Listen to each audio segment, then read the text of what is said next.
potencial eléctrico. Los contenidos que vamos a tratar ahora son el contenido 3.8, que trata sobre superficies equipotenciales. Y además vamos a tratar el caso del potencial de un conductor con carga electrostática y aislado. O sea, quiere decir, tenemos un conductor que está con carga electrostática, o sea, carga en reposo, pero está aislado, o sea, que no hay otras cargas, por lo menos en la proximidad de ese conductor. Bueno, vamos a empezar entonces con el contenido 3.8, ¿verdad? Sobre lo que son las superficies equipotenciales. Como el mismo nombre lo indica, se le llaman superficies equipotenciales a aquellas superficies cuyos puntos todos se encuentran a un mismo potencial eléctrico. Y vamos a ir analizando algunos casos que ya son, pues, conocidos por todos nosotros, familiares. El caso, digamos, de una carga puntual. Acá tenemos ya la figura hecha. Tenemos una carga puntual más Q, ¿verdad? Aquí se miran unas líneas que terminan en flechas para indicar que son las líneas de campo. No dibujamos más, pues sabemos que hay un número de líneas que salen hipotéticamente que representan el campo eléctrico. Pero además, para el caso de una carga puntual,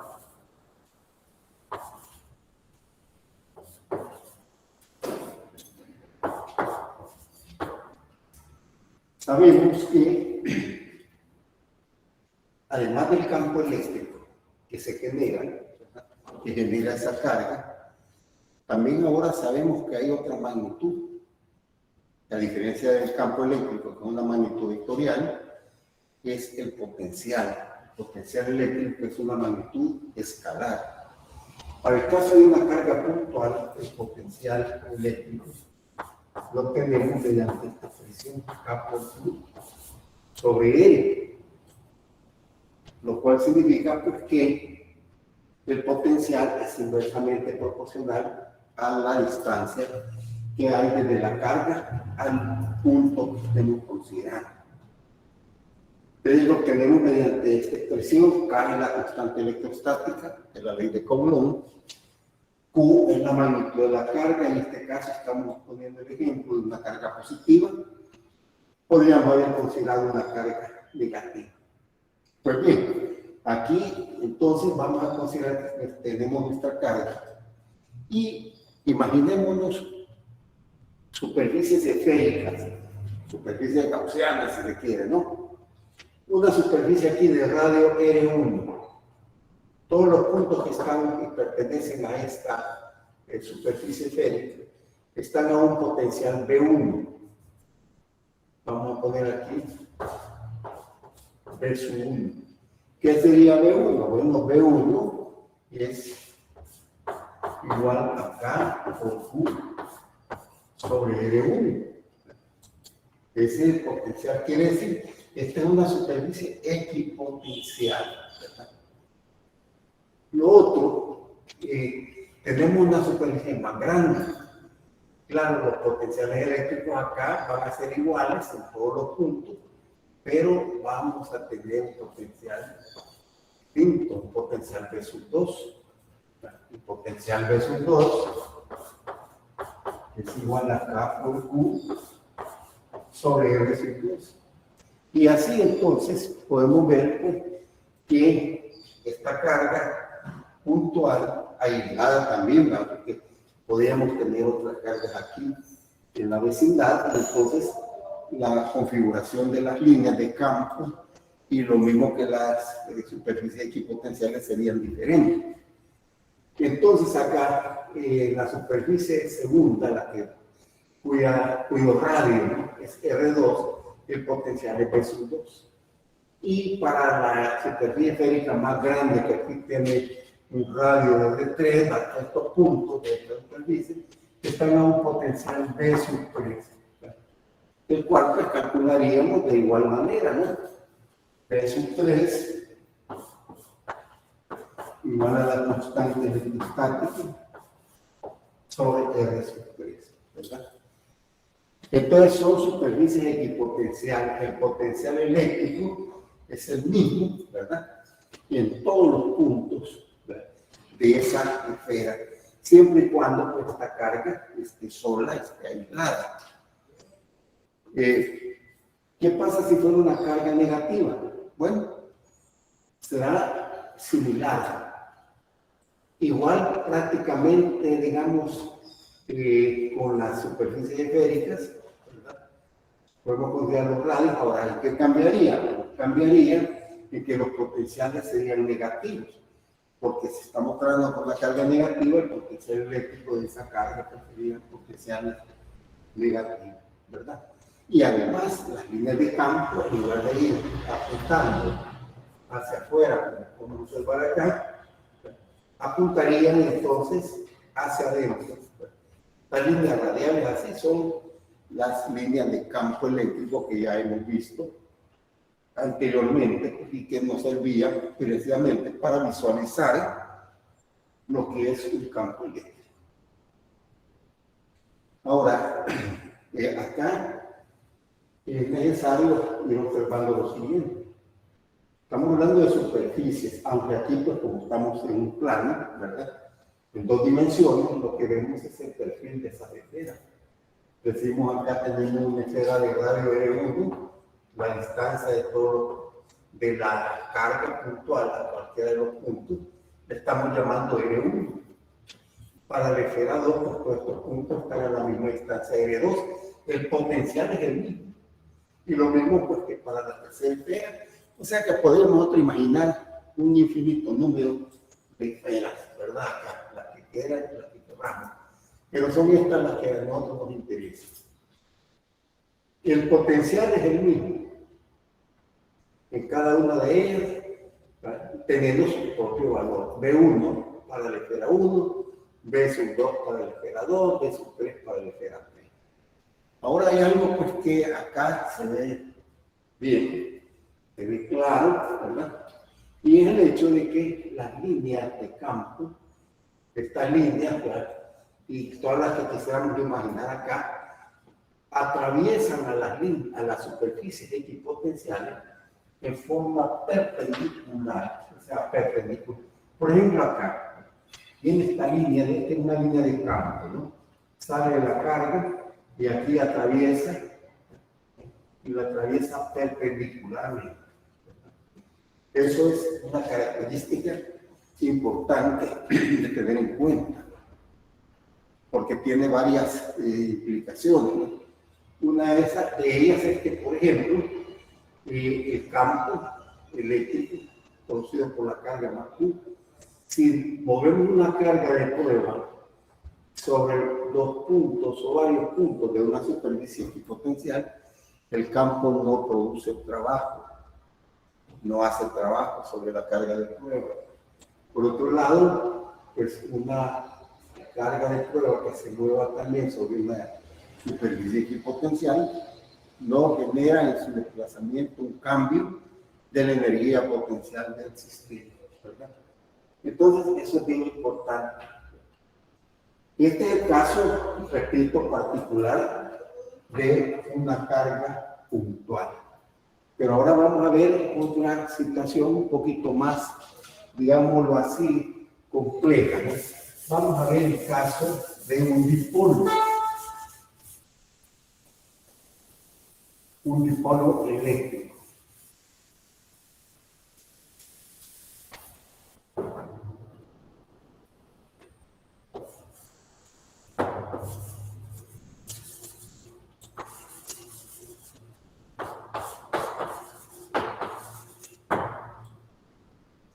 Vamos a tratar de hacer, pues, acá el dibujo del dipolo.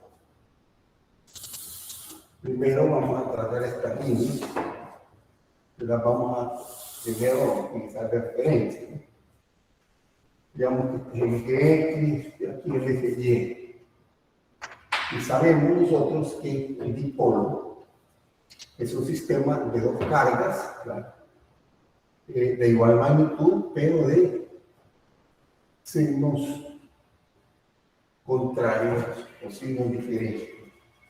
Consideremos que acá tenemos la carga más Q. Y aquí sea esta la carga menos Q.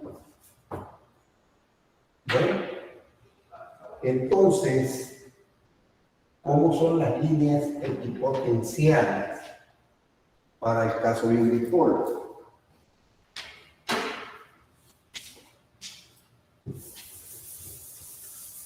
En primer lugar, tenemos dos cargas entonces, ¿verdad? Negativa, positiva. Alrededor de la carga negativa, acá se produce una hay una superficie equipotencial que más o menos tiene esta forma.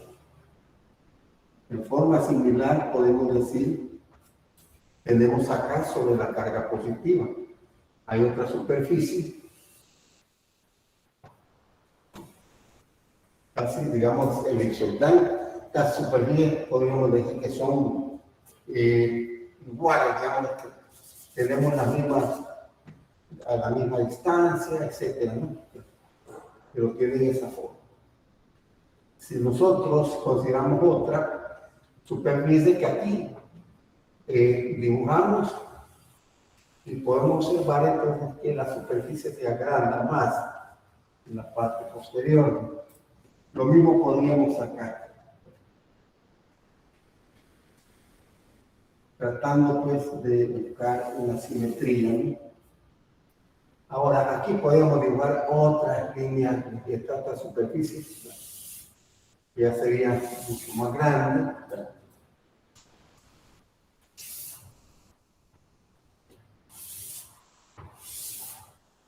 Y finalmente, fíjense que podríamos considerar acá justamente a la mitad, en el centro de estas dos cargas.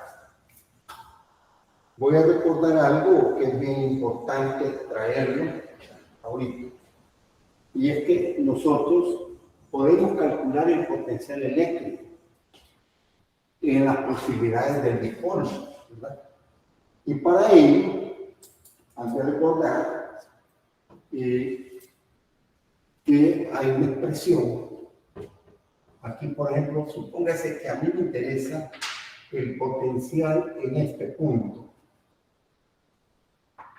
Entonces, podemos calcularlo si sabemos la distancia que hay del centro del dipolo a ese punto.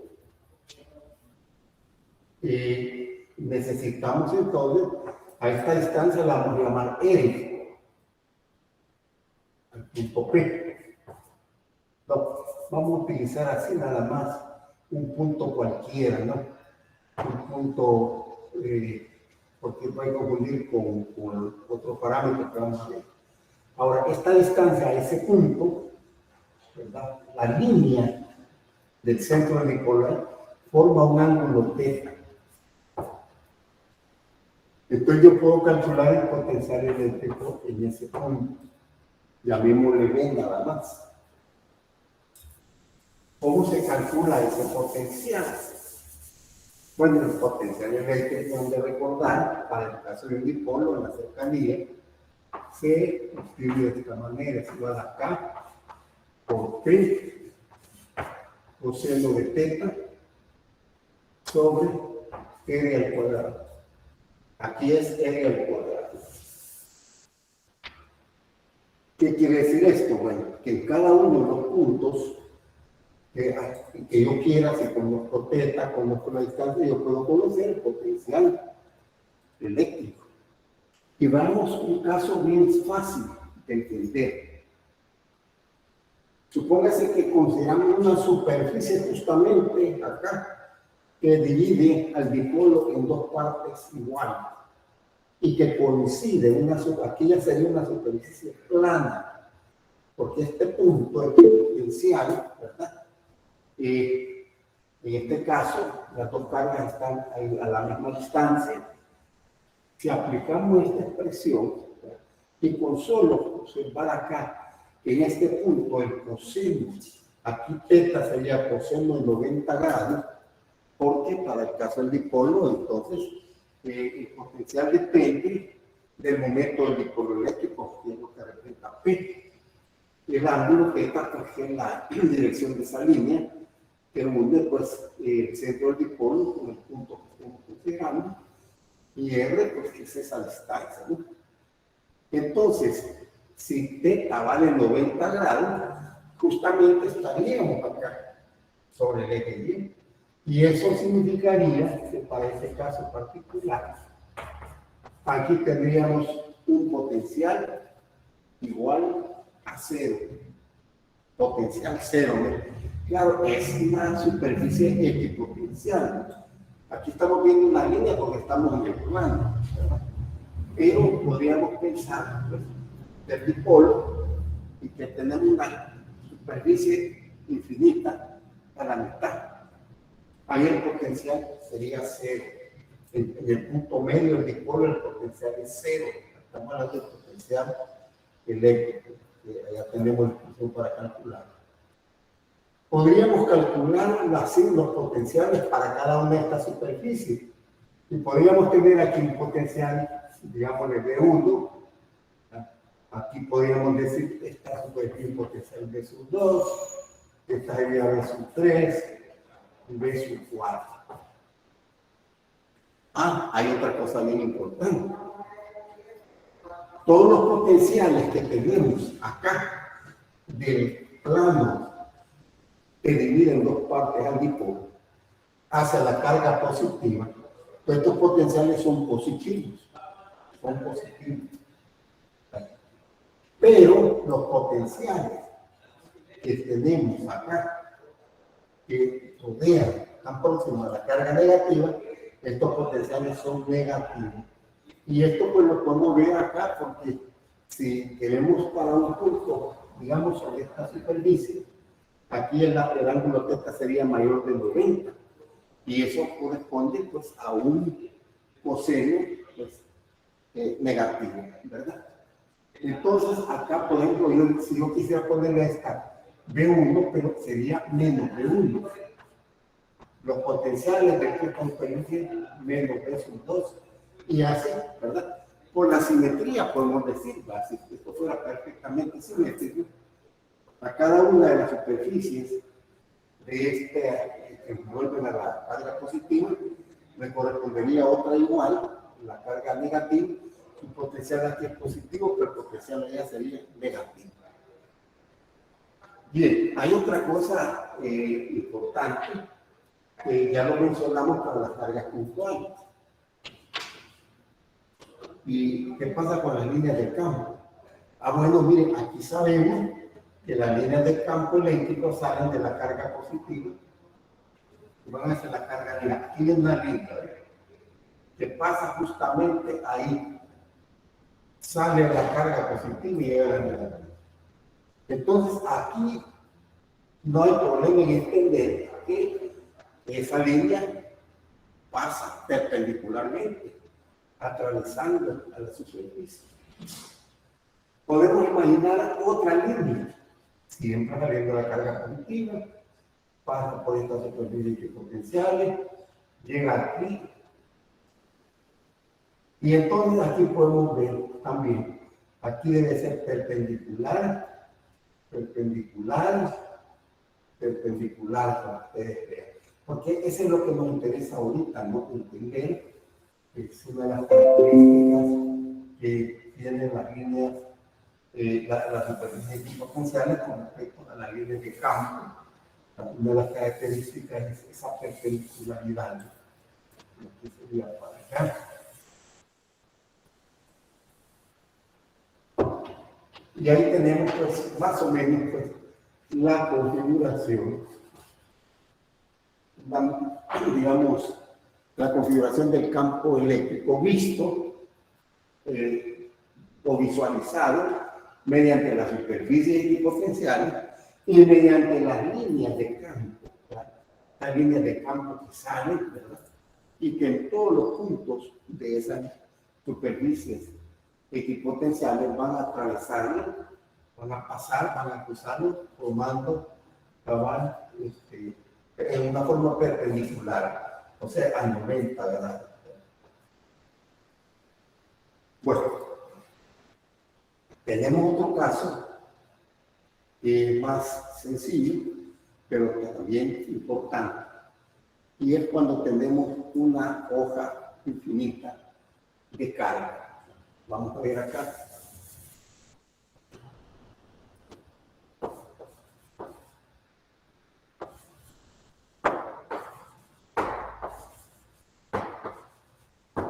Infinita de carga.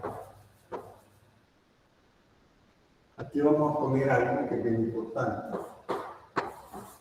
Vamos a considerar que esa superficie tiene una carga positiva, pero como es infinita, ¿no? Lo más probable es que no sepamos cuánto es el valor de la carga, sino que conozcamos la densidad superficial.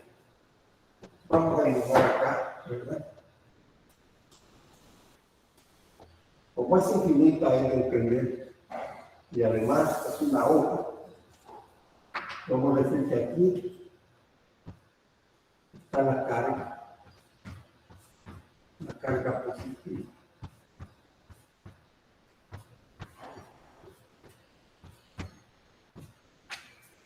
Pero permítanme que consideremos las líneas de campo, porque esto es más fácil, ya lo hemos visto. Aquí salen de la hoja, o de la lámina, como lo queramos llamar, salen líneas de campo de carga positiva, salen hacia allá, pero también la lámina tiene influencia de este lado. Estas líneas son líneas paralelas, porque estamos hablando de una, digamos, hoja infinita, ¿no? Lo cual significa que a un lado y a otro, en las proximidades de esta lámina, podemos decir que tenemos un campo eléctrico uniforme.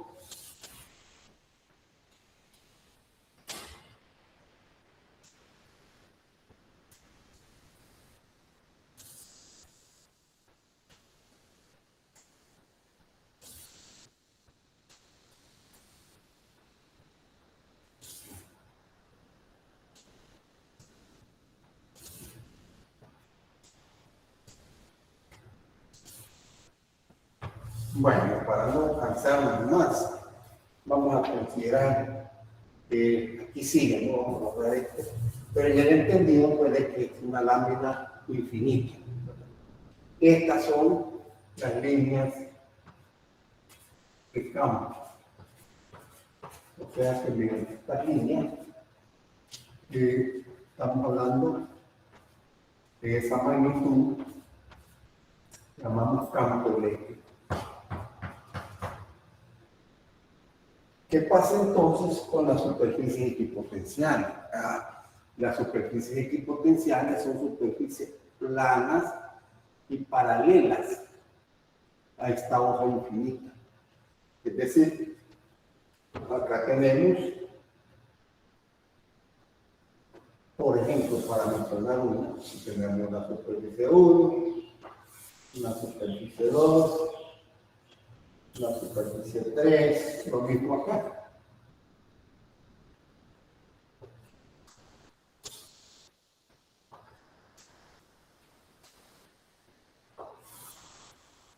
Cada una de estas se encontraría, por ejemplo, que tenemos un potencial B1 a la derecha. Si la distancia es la misma, pues aquí podemos decir también este es B1. Pues si este es B sub 2 y las distancias son las mismas, tenemos también B sub 2.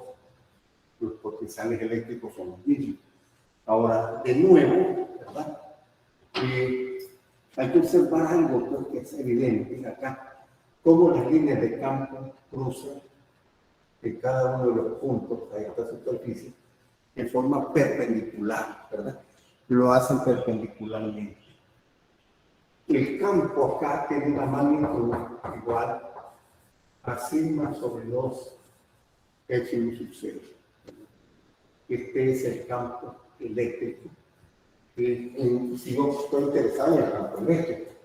Ahora bien, ¿qué pasa con el potencial? Fíjense que acá, en una situación como esta, ¿verdad? A no ser de que se nos dé una referencia, pero lo más fácil acá sería calcular la diferencia de potencial, el delta B.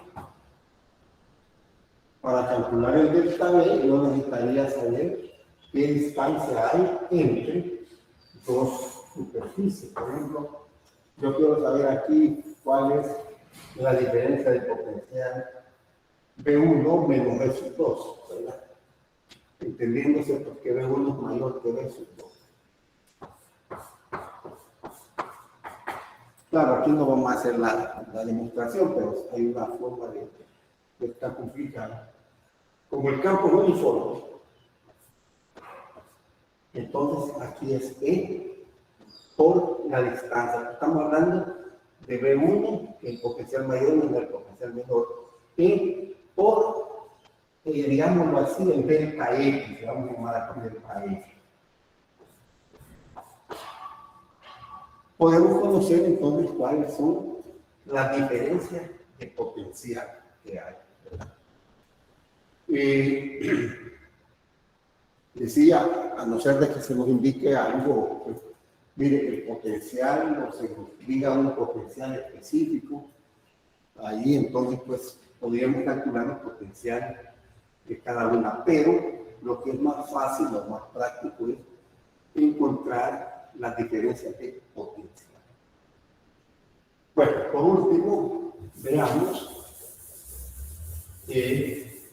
otra configuración de campo, que es por líneas equipotenciales para el caso de dos placas paralelas.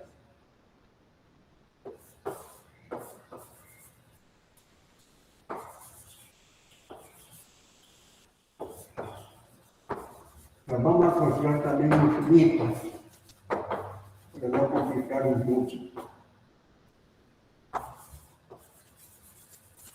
Paralelas, con cargas iguales.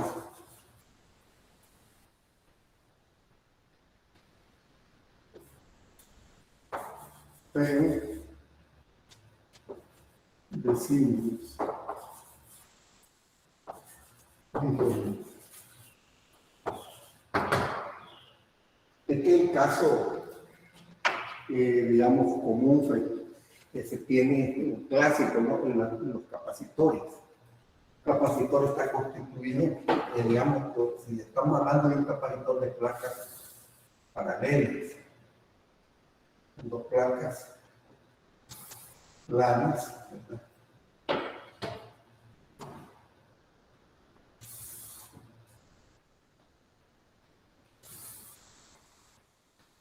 Como decíamos, una de las placas tiene carga positiva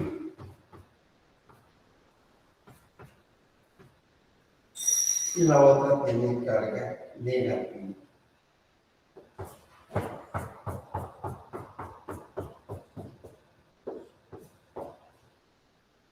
Entonces tenemos líneas de campo.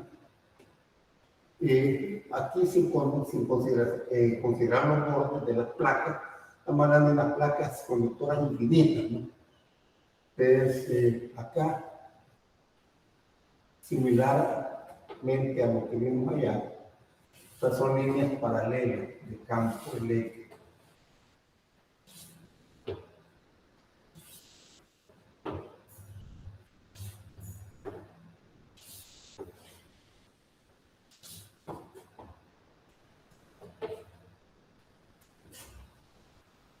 Entonces, una de las placas tiene una densidad de carga más sigma y la otra menos sigma.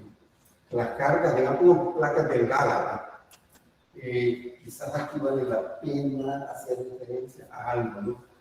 Es bien importante. lo vamos a ver desde ya. Vamos a hacer un poquito más gruesecitas estas placas, porque me interesa mencionar algo que lo vamos a ver dentro de unos momentos, pero que creo que vale la pena decir. Y aquí van las líneas de campo, ¿verdad? Saliendo de la placa positiva y se dirigen a la placa negativa. Es un campo uniforme. El campo en este caso, el campo E, es igual a sigma sobre X sub 0.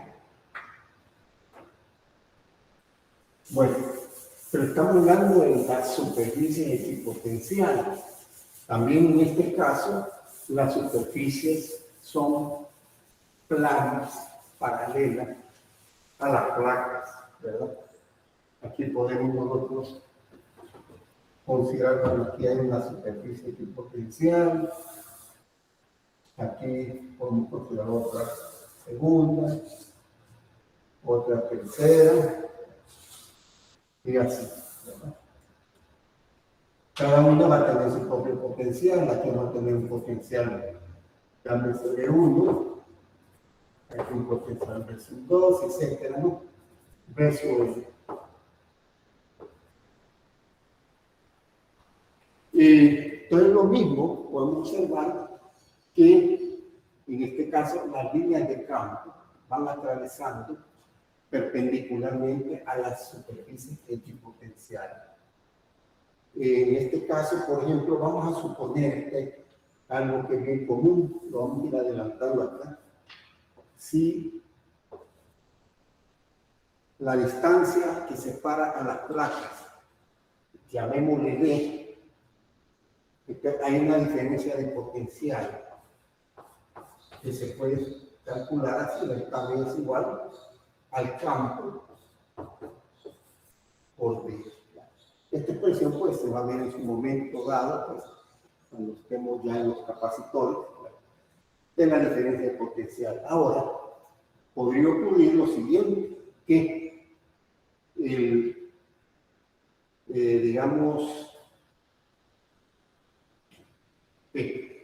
el potencial nosotros arbitrariamente, digamos, mire, el potencial de la placa negativa vale 0, y lo tomamos de referencia, y en base a eso vamos a tener el potencial de las diferentes superficies, o las superficies que estemos considerando. Entonces, quería mencionar algo importante. Fíjense que acá decíamos que estas son placas conductoras. Y aquí no hablamos de campo hacia afuera. Aquí el campo es 0. Porque estamos hablando de unas placas infinitas, ¿no? Entonces aquí, porque todas las cargas, como son iguales, las líneas de campo que salen de la carga positiva, llegan a la carga negativa, ¿verdad? Entonces, esta es una de las características de los capacitores. Y en este caso, pues, el caso particular de nosotros nos interesa, pues, el tema principal son las superficies equipotenciales. Entonces, para poner fin a este contenido, vamos a referirnos a las características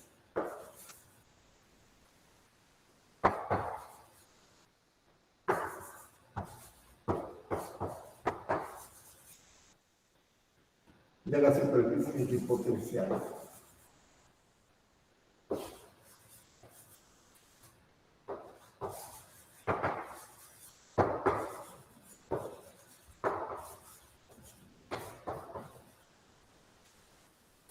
Ya lo mencionamos, pero vale la pena recalcar.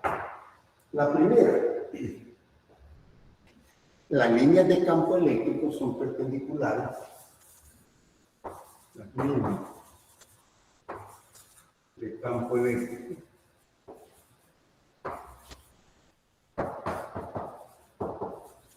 son perpendiculares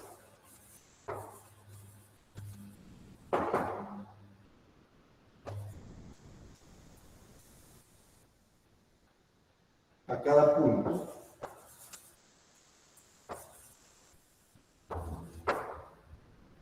de la superficie equipotencial.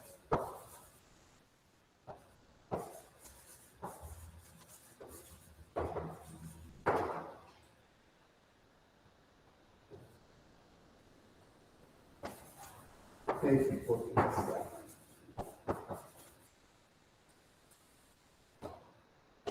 La segunda, o sea, aquí estamos hablando de una característica básica, elemental.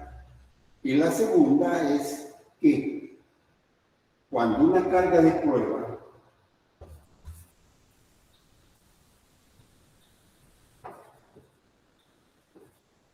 la vamos a simbolizar así, la carga Q sub C, una carga de prueba, se mueve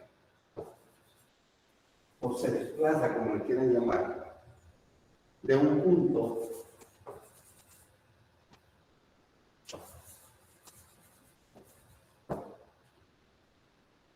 a otro de una misma superficie. Vamos a poner abreviado superficie equipotencial. Entonces, siguiendo cualquier trayectoria, las fuerzas eléctricas, o sea, el campo eléctrico, no realiza trabajo, podemos decir así. W sub E es cero. O podemos también plantear lo siguiente: no hay cambio de la energía potencial. Si nos movemos de un punto a otro punto de una misma superficie equipotencial.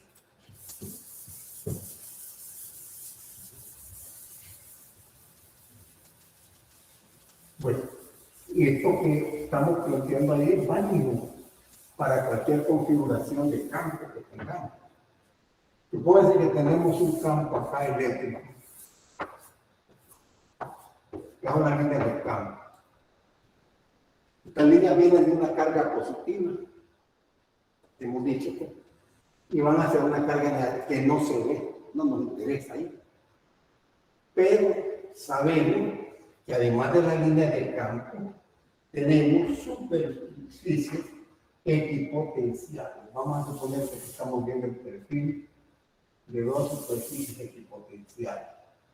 Esta es potencial B1 y este es un potencial B sub 2. Quiero decir algo importante, porque esto se vio en la clase anterior. En este caso, las líneas de campo van en la dirección en que el potencial disminuye. ¿Por qué? Recuérdense que acá en cada una de las líneas de campo tangencialmente tenemos el vector campo eléctrico. Y entonces, en ese punto, el vector campo eléctrico es perpendicular a la superficie equipotencial en ese punto. Y es lo mismo pues para todos, ¿verdad? Entonces, aquí tenemos, repito, un campo eléctrico. Hay una diferencia de potencial. Como decíamos, en este caso, podemos asegurar que el potencial en 2, perdón, o en 1, más bien dicho, es mayor que el potencial en 2. ¿Por qué? Porque el campo eléctrico va apuntando en dirección en que el potencial disminuye. O sea, que el potencial va a ser más grande que el potencial que tenemos en 2. Pero bien, lo que necesitamos acá es decir, bueno, ¿qué pasa cuando la carga Q sub 0 se mueve entre dos puntos de la misma superficie equipotencial? Digamos que la carga la tenemos acá, de la carga Q sub 0. Y la carga se mueve siguiendo, decimos, cualquier trayectoria, o sea que puede salir de aquí, pero va a llegar acá, a este otro punto. La mémula digamos, punto 1, este es el punto 2. Pero el potencial acá en estos dos puntos es el mismo, ¿verdad? Es el mismo. Por lo tanto, Si yo me muevo sobre la misma superficie equipotencial, pues la diferencia potencial aquí va a ser cero. El trabajo que hace el campo eléctrico sobre Q sub cero, aquí es cero. Y no importa que nos hayamos salido de la superficie equipotencial y hayamos regresado a otro punto de la misma superficie equipotencial. También podemos decir, bueno, mira, aquí también el cambio de energía potencial va a cero. Ahora, si la carga se mueve de un potencial B1 a un potencial B sub 2 distinto, ahí sí, ahí hay trabajo que hace el campo eléctrico, ahí hay cambio de energía potencial. Bueno, hoy vamos a tratar un caso que es de suma importancia también. Está relacionado con el potencial eléctrico, ¿verdad? Pero se trata en este caso de los conductores. Y es el caso pues, de un conductor con carga electrostática aislado.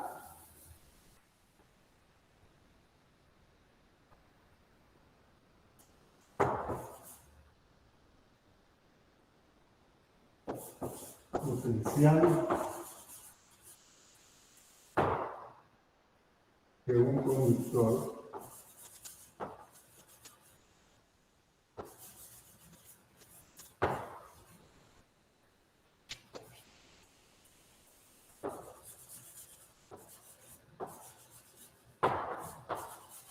cargado y aislado.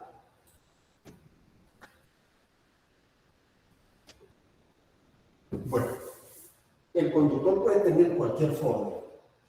Puede tener la forma que queramos, puede ser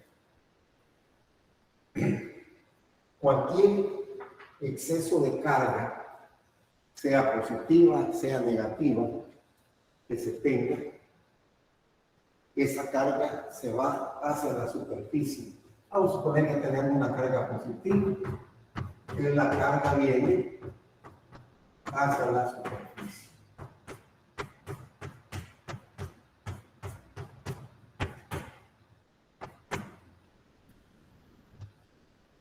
Como el conductor no tiene simetría, la forma cualquiera, la carga no se va a distribuir uniformemente. Se va a distribuir nada más, se va a concentrar en las partes más alejadas. Ahí vamos a tener mayor concentración. O sea, esto quiere decir que la densidad de carga superficial acá va a ser diferente a la que tengamos de este lado. Digamos, si esto le llamamos sigma 1, el sigma 2, aquí va a ser mayor que la densidad aquí en las partes intermedias, ¿verdad? Bueno, pero hay otra cosa que es importante que se entienda acá, y es lo siguiente, ¿no? Como hay un equilibrio electrostático, el campo eléctrico en cualquier conductor con carga electrostática, ¿verdad? El campo eléctrico, repito, es cero. ¿Qué quiere decir eso? Bueno, si es cero, tiene que una carga de prueba que lleváramos acá no realizaría, no habría trabajo, ¿no? No habría trabajo que se moviera, ¿no? Estéticamente hablando. ¿Y qué implicación tiene eso? Pues quiere decir que si el campo aquí es cero, aquí estamos frente a una región equipotencial, o sea, ahí el potencial eléctrico es constante, ¿verdad? ¿Cuánto vale? Bueno, eso va a depender de las situaciones, de las condiciones que se nos den. Y para el caso, ahorita, vamos a ver el de un conductor esférico con carga electrostática, con carga positiva. Con un conductor, repito, una esfera, ¿no? ¿Qué vamos a tratar eso?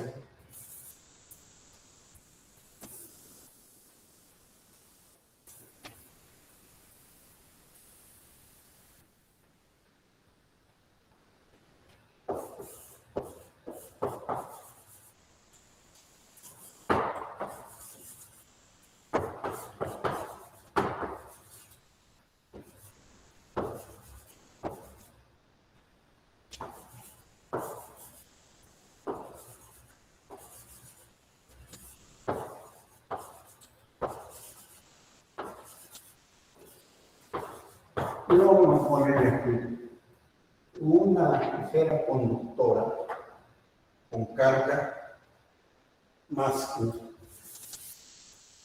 carga positiva.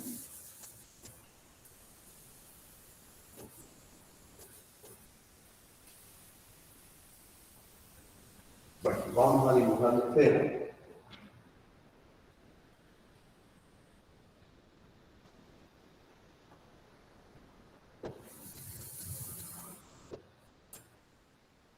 Digamos que la esfera tiene un radio R. El radio de la esfera. Estamos diciendo que tiene carga positiva y la carga se distribuye. En este caso es uniforme y ese se da en la superficie.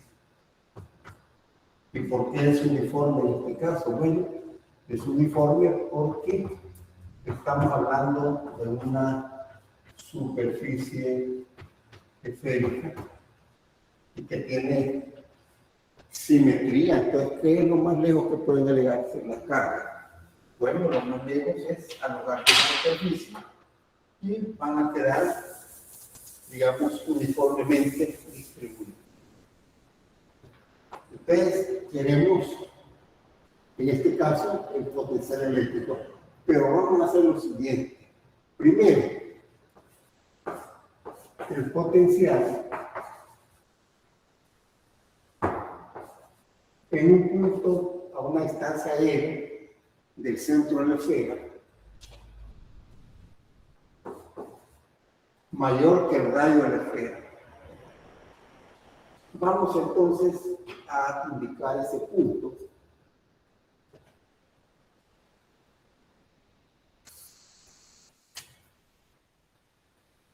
Aquí está el punto. A una distancia R, o sea la magnitud del vector de posición, que indica la posición de ese punto. Y entonces, ¿cómo llamamos el potencial en este caso? Bueno, ya sabemos que esto lo vimos en la sesión anterior. El potencial en P es igual a menos P punto de S. Y en este caso es del infinito hasta el punto P. Porque vamos a tomar de referencia el infinito. Esto quiere decir que imaginariamente venimos del infinito y nos vamos a ubicar en este punto. Bueno, ¿a qué es igual esta integral? Este es igual a menos la magnitud del campo por la magnitud del desplazamiento por coseno de P, desde el infinito hasta P. Ahora bien, aquí hay que recordar algo bien importante. Esto lo vimos también en la sesión anterior. ds coseno teta. ds es el desplazamiento que puede traer digamos que se puede tener en un instante dado, ¿verdad? Y coseno teta es el ángulo que va a formar el desplazamiento. Supóngase que venimos en un instante dado el desplazamiento y esta es la distancia radial. Para entonces teta. Entonces ds coseno teta nos da la componente aquí, que es delta R. Aquí estamos generalizando, ¿no? ds coseno teta, este es un dr. Y por otro lado hay que tener presente que el campo en una esfera conductora o no conductora, pero fuera de la esfera, ¿verdad?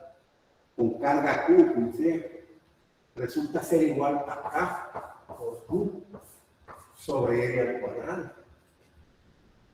Entonces vamos a sustituir acá. Aquí el ds pues nos va a dar la componente radial. Bueno, entonces sustituyendo el potencial en P es igual a menos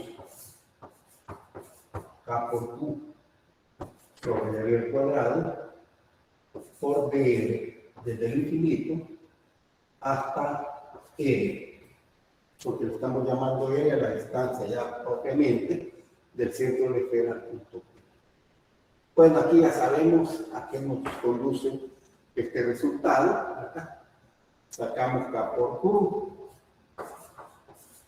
Me queda la integral de BR sobre L al cuadrado. Y ya sabemos nosotros que es 1 sobre L. Y vamos a evaluar desde infinito hasta L. Aquí llegamos. Bueno, llegamos a lo siguiente. El potencial en el punto P. O sea, el punto fuera de la esfera es igual a K por Q sobre E. ¿Qué quiere decir esto entonces? Que la esfera para puntos que están fuera de la esfera se comporta como una carga puntual, ¿verdad? Es bien sencillo, bien simple calcular el potencial en los puntos fuera de la esfera. Pues este es el caso A. Pero ahora veamos la otra situación, que es la que quizás nos interesa más. ¿Cuánto es el potencial a una distancia R, pero menor que o sea, ¿qué estamos diciendo? Estamos diciendo que ya nuestro punto no es este, sino que nos vamos acá a un punto interior, a esta R del esfera. ¿Cómo hacemos para calcular ese potencial? Bueno, vamos a aplicar el mismo concepto que tenemos acá. El potencial en P no importa, pero venimos desde el infinito y vamos a llegar acá. Pero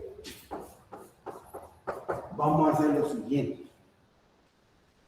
Acuérdense que estamos trabajando aquí con cantidades escalares y por lo tanto podemos sumarlas sin tener esa complicación como en la suma de vectores. ¿Qué quiere decir esto? Que vamos a hacer esta integral, pero la vamos a hacer en dos partes. Primero, vamos a obtener el punto de S desde el infinito, pero hasta la superficie, hasta R, a cualquier punto sobre la superficie.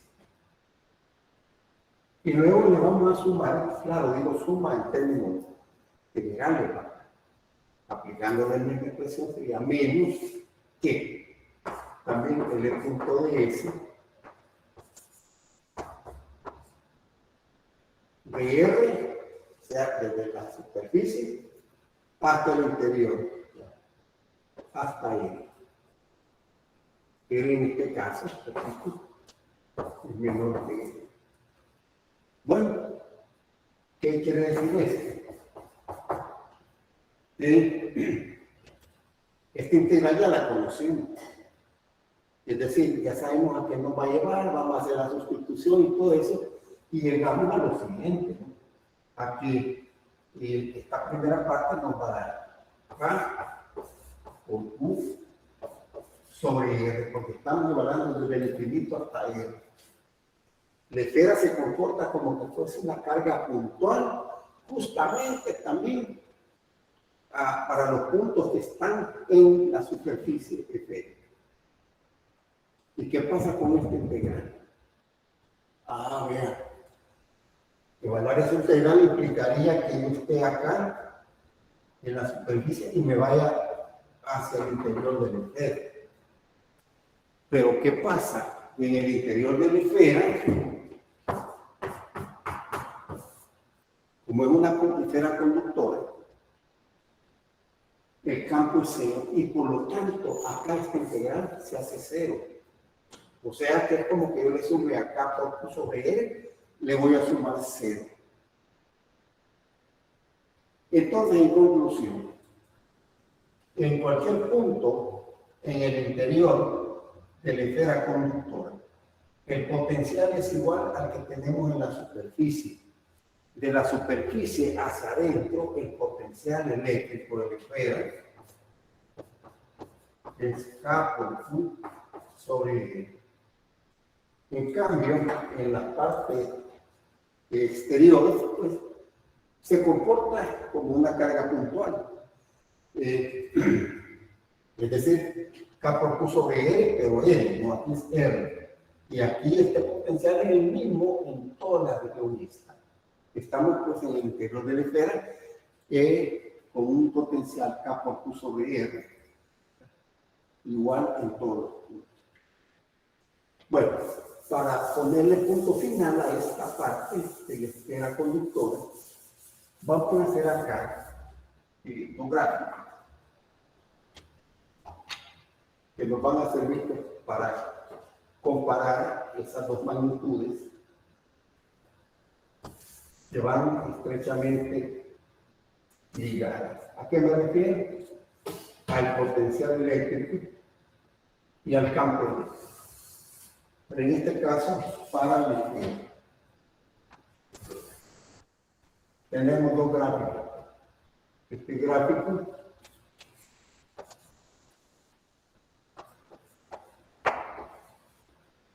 potencial versus I. Y aquí este gráfico es I versus I. Vamos a suponer que este es el centro de la esfera. O sea, vamos a medir acá. En el eje de la axis vamos a medir la distancia radial. Porque realmente no nos interesa una dirección, sino que radialmente. Nos movemos radialmente. Si empezamos de cero acá, de cero, al llegar a la superficie de la esfera, el valor que toma, el valor de R, aquí es R. Bueno, en este vamos a poner acá el potencial y aquí el campo, la magnitud del campo. ¿Qué pasa con el potencial? Decimos, desde un valor, digamos, del centro, el valor del campo tiene un valor definido.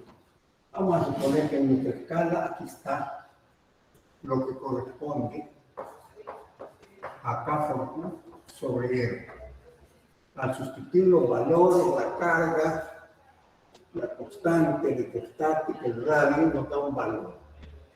Pero bien, ese valor es constante en toda la región del interior de la esfera. Es decir, aquí vamos a trazar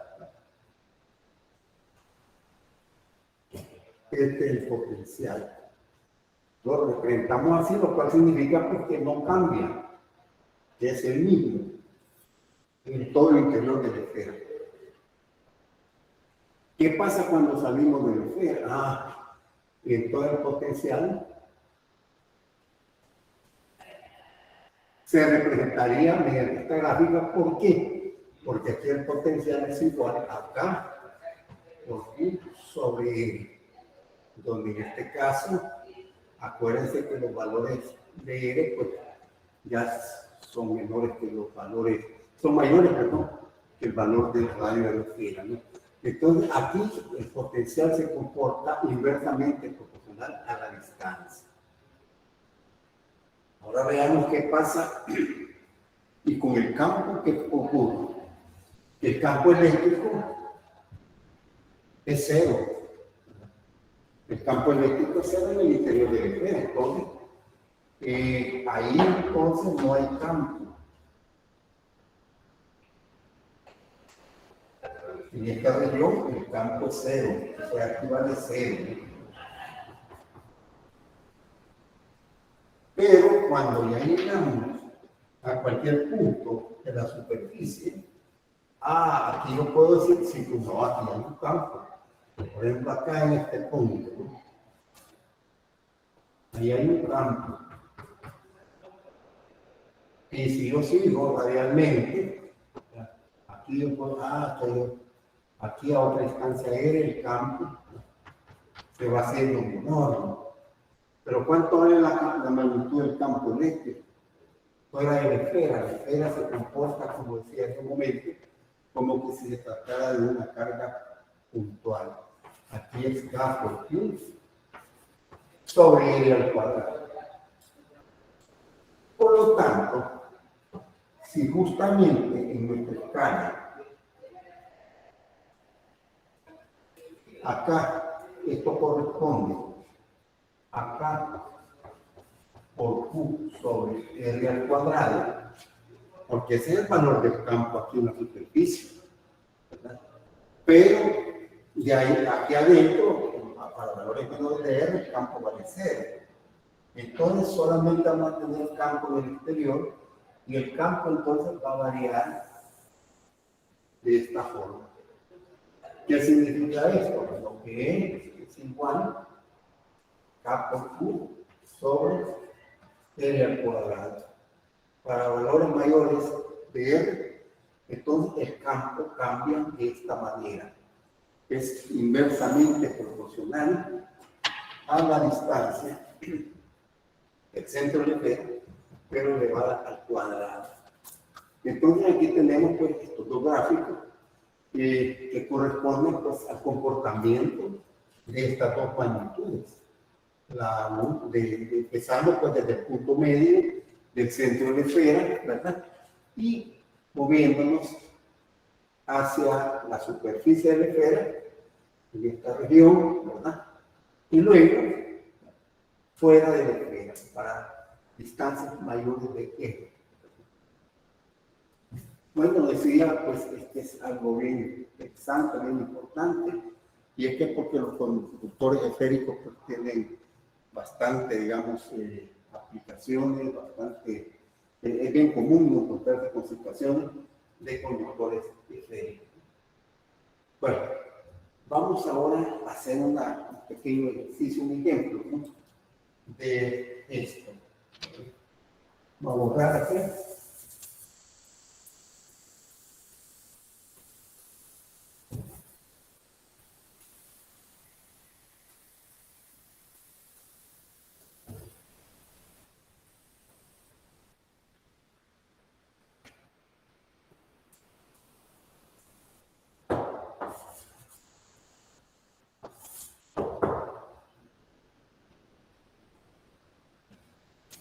El ejemplo nos dice lo siguiente. Considérese dos esferas conductoras separadísimas. Ustedes nos van a ver dos esferas conductoras.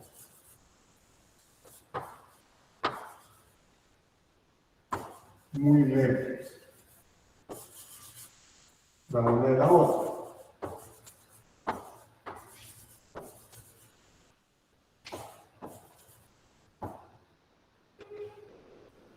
Con radios R1 y R2.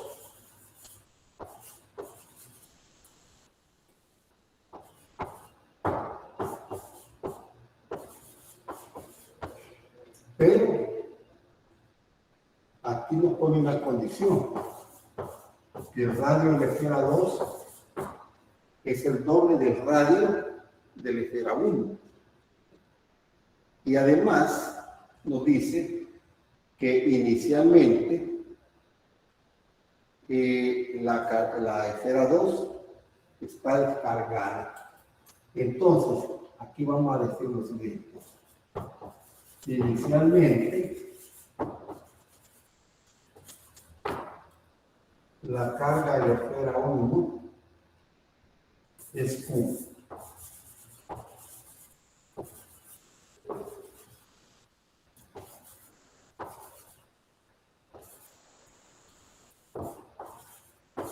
Solo se le llama Q. Y la carga de la segunda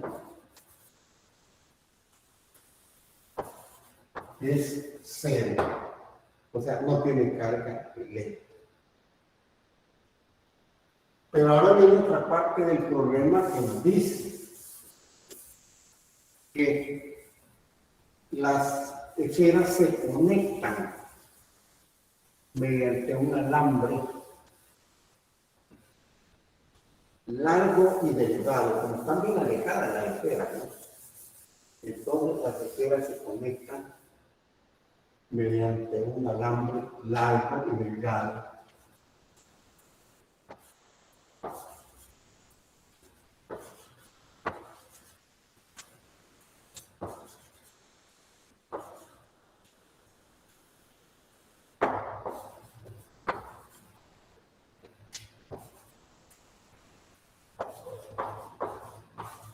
Largo y delgado. ¿Y qué pasa hoy? Nos piden cómo se relacionan los potenciales eléctricos de las esferas. Entonces vamos a ponerlo aquí en forma de pregunta. Primero, vamos a poner cuánto es el potencial de las esferas. Potencial de la esfera 1 y de la esfera 2. Y además nos piden cuáles son las cargas.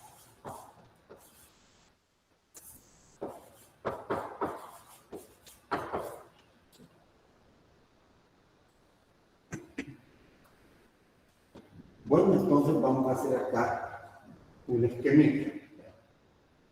Aquí vamos a tener entonces sea esta esfera de radio R1 y muy lejos acá la esfera 2 con radio R2. Es decir, decimos allá porque el radio es el doble. Aquí está. Aquí inicialmente la carga de la esfera 1 es Q, mientras que esta no tiene carga. Eso es bien importante que señalar. Antes de conectar el alambre ocurre eso. Venimos entonces y las conectamos mediante un alambre, como están bien alejadas, tiene que ser un alambre largo y delgado hasta el alambre. ¿Qué va a pasar? Bueno, que como solamente la carga, la esfera 1, perdón, tiene carga Q. Esta carga, aquí, al estar en una sola esfera, son cargas, digamos, constituidas por una cantidad de cargas de igual signo. Esa carga misma tiende a rechazarse las componentes de esa carga y va a venir una parte de la carga que nos va a ir hacia la carga, hacia la esfera 2. Se va a ir hacia la esfera 2. ¿Hasta cuándo va a ocurrir eso? Bueno, hasta que se dé el equilibrio electrostático. ¿Y cuándo se va a dar eso? Bueno, cuando ya no haya transferencia de carga. ¿Y qué va a ocurrir en ese momento? Mire, en ese momento lo que se va a ocurrir es que el potencial eléctrico de las esferas unidas mediante el alambre va a ser el mismo. O sea que B1 va a ser igual a B sub 2. ¿Y cuánto va a valer B1? Bueno, mire, B1 tiene que ser igual acá por la carga que le queda a la esfera 1 entre el radio R1. ¿Y cuál va a ser el potencial de la esfera 2? Tiene que ser igual acá por Q sub 2 sobre R2. Ahí tenemos pues las expresiones, digamos, del potencial eléctrico que debe haber entre las esferas. Y la relación pues de igualdad, son iguales los potenciales de las esferas, ¿verdad? Ahora, en este caso, vamos a aplicar el principio de conservación de la carga. Vamos a asumir de que la carga antes es igual a la carga después. Antes de conectar las esferas, ¿verdad? Entonces vamos a poner acá, voy a borrar el enunciado del problema, que es simple, ¿verdad? Pero vamos acá a desarrollar entonces la parte B. Por el principio de conservación de la carga, ¿sí? La carga Q, que es la que originalmente tiene la esfera pequeña, se va a repartir en Q1 y Q2. O sea, así en estas condiciones vamos a tener entonces una carga 1 y una carga 2. Y se nos está diciendo, miren, cuál es la carga, cómo es la carga que van a tener entonces. Bueno, pero ahora veamos lo siguiente. Estos potenciales son iguales. ¿Qué quiere decir eso entonces? Que si B1 es igual a B sub 2, quiere decir que K por Q1 sobre R1 es igual a K por Q sub 2 sobre R2. En esta igualdad realmente podemos eliminar K. ¿Y qué es lo que nos va a interesar a nosotros? Bueno, en este caso, lo que me interesa es, por ejemplo, la carga 2. Voy a explicar aquí. ¿Cómo es la carga 2? La carga 2 va a ser igual. Aquí va el paso de 2 que está dividiendo. Multiplica 1 entre R1. Ah, pero aquí viene algo. Decíamos que el radio 2, R2, es 2 veces el radio 1. Entonces, si podemos sacar el radio 2, lo sustituimos por 2R1, por 1 sobre R1. Aquí eliminamos. ¿Y qué significa eso? Que la carga 2 es el doble de la carga 1, ¿verdad? Es el doble de la carga 1. Ajá, pero ¿qué ganamos con esto? Volvamos entonces a esta expresión, porque todo lo tenemos que dejar en función de Q, ¿verdad? ¿Qué significa entonces? Que Q es igual a lo que tiene la carga 1, la esfera 1, pues Q1, más la carga que tiene la carga 2, que debe ser el doble. Ahora, en función de Q, ¿qué significa esto? Si yo sumo aquí Q1 más 2 veces Q1, quiere decir que la carga 1 es Q sobre 3, o sea, es un tercio, ¿verdad? Q sobre 3. Y naturalmente que si aquí tengo la tercera parte de la carga 3, usted quiere que pues, se sustituye y se hace el despeje para... O si no, decimos, bueno, la carga Q es un tercio de Q más lo que resta. Entonces quiere que la carga 2 es el doble. Estamos diciendo el 2 Q sobre 3. Bien, si ya tenemos los potenciales, perdón, las cargas, aquí está carga 1 y la carga 2. O sea, en términos de Q, que es lo que el problema nos ha indicado desde el inicio. Pero, ¿qué pasa con los potenciales? Porque aquí los dejamos en función de Q1 y de Q2. Entonces, arreglemos eso, ¿verdad? Entonces venimos para acá. Vamos a hacer esto. ¿Cómo queda el potencial en 1? Bueno, aquí vamos a sustituir K por Q1, pero Q1 es Q sobre 3. Entonces, nos queda esto K por Q sobre 3 R1. Aquí pues dejamos en función de Q, no de Q1, sino que en función de la carga original. Y aquí pues el radio, porque eso sí dice el problema es R1.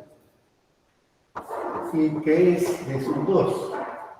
Ah, bueno, V sub 2 es Q sub 2, pero Q sub 2 es el doble. Tengo va a quedar acá, perdón, acá, por 2Q sobre 3 R2. Entonces aquí tenemos los valores de los potenciales eléctricos, ¿verdad? De las esferas en función de la carga Q, que es lo que nos dice el problema pues, desde el principio, ¿verdad? Bien.